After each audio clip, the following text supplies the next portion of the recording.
Hello.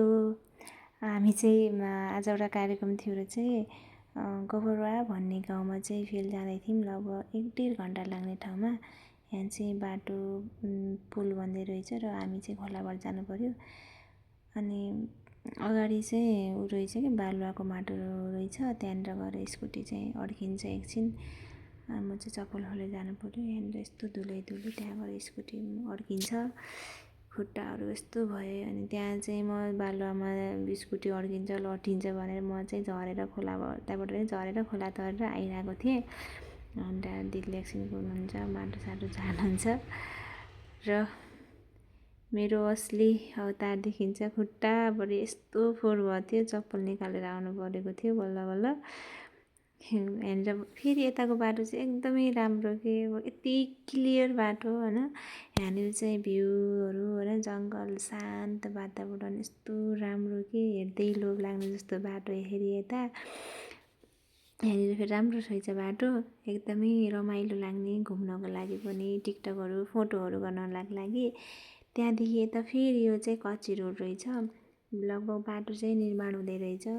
अनि हामी जाने लोकेसन चाहिँ हाम्रो थाहा नभएर हामी एकछिन यहाँ बसेर यहाँको स्थानीयलाई सोधेर हामी त्यहाँको लोकेसन पत्ता गरेर फेरि आफ्नो गन्तव्यतिर लाग्यौँ। यता पनि लगभग बाटो चाहिँ पिच रहन्छ, हल्का कच्ची रहेछ। अनि बाटो बन्दै रहेछ भनौँ। त्यसैले फेरि यहाँनिर यस्तो रहेछ, फेरि म झरेँ कि डर लागेर किनकि यहाँनिर फेरि स्कुटीले सिट खान्छ नि त। यस्तो उसमा त कति राम्रोसँग बसेको थियो कि यो कुकुर चाहिँ। यहाँनिर फेरि यस्तो पानी खाल्डो रहेछ। जे होस्, र यता फेरि झोलुङ्गे पुल चाहिँ छ। झोलुङ्गे पुलबाट जाऊँ माथिबाट, तल फेरि बाटो कस्तो छ होला भनेको दिदी फेरि नसुनेर अनि तल यताको बाटो नै जानुभयो कि कच्ची रोड नै जानुभयो। अनि अगाडि गएर चाहिँ खोला छ भनेर रोकिनुभयो। मैले त्यसै फर्किनु न त माथिबाट जाउँ भनेको, होइन सानो छ भनेर गइहाल्नुभयो। हाल्नुभयो। अगाडि गएर चाहिँ हामी एकदम मजाले फस्छौँ। यहाँनिर गएर स्कुटी गएर चाहिँ बाटो बिच खोलामा गएर चाहिँ अड्किन्छ किनकि यो चाहिँ बाइक होइन नि त, स्कुटी हो। स्कुटी चाहिँ झ्याप्पै जान सक्दैन, यसको टायरहरू सानो हुन्छ।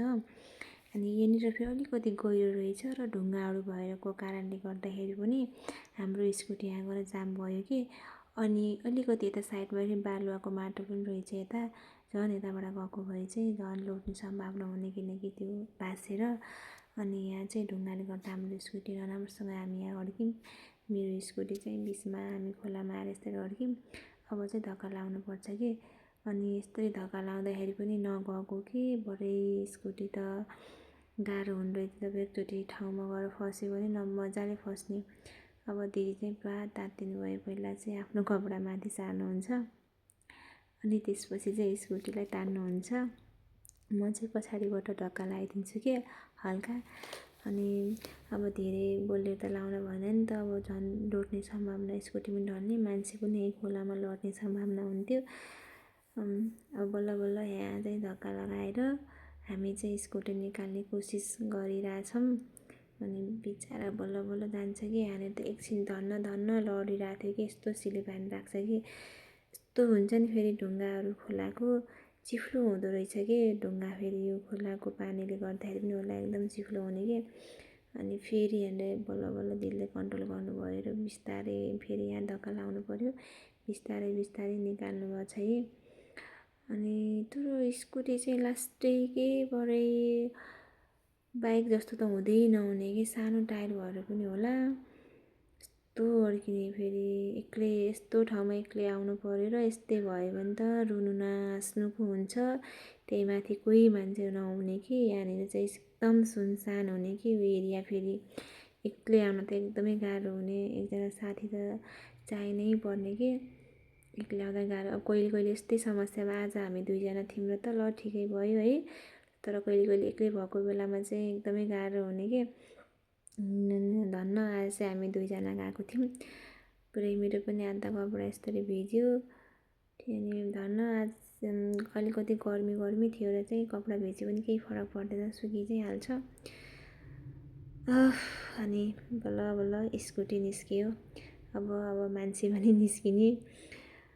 चप्पल कति फोहोर भएको कि धुलोले गर्दा अब त्यस्तै धुलोमा हिँड्नु पऱ्यो, फेरि अनि गर्नु पऱ्यो। हेर न मैले चाहिँ उल्टरी लगाएको यो चप्पल फेरि अब फेरि यस्तो फोहोर भएको थियो नि, झन् अझै फेरि यस्तो ठाउँ जानु लाग्यो, फेरि यस्तो जुत्ता लगाएर गएको कि अर्को चप्पल नलगाएर। फाइनली हामी चाहिँ आफ्नो गन्तव्य नजिकै पुग्यौँ।